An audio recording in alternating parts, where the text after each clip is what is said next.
Hello everyone, কেমন আছো সবাই? আশা করছি সবাই ভালো আছে।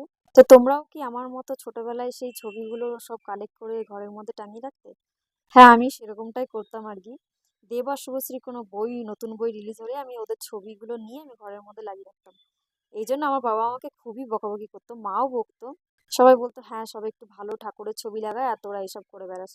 তো যাই হোক, এগুলো আমি অনলাইন থেকে অর্ডার করেছিলাম মিশো থেকে। তো এগুলো দাম পড়েছিল মোটামুটি ১৫০ টাকা মতো। আর এসেছিল ৫০ পিসের মতো। তো এর মধ্যে যেগুলো আমার সবথেকে বেশি ভালো লেগেছে সেগুলো আমি একটুখানি মানে ব্যালকনি না, মানে ঘরের সামনেটায় লাগিয়েছি। আর যেগুলো একটু আমার খারাপ লেগেছে, যেগুলো একটু কালারটা একটুখানি ডাল, সেগুলো আমি একটু ঘরের সাইড করে লাগিয়ে রেখেছি। তো জানি বাবা এসে দেখলে এটার দিকে আবার আমাকে মানে একটু বকাবকি তো করবেই। যতই আমার বিয়ে হয়ে যাক না কেন, তবুও বাবা যেগুলো পছন্দ না, আমি চাই না সেগুলো করতে, কিন্তু কি করব, আমার এগুলো একটু ভালো লাগে।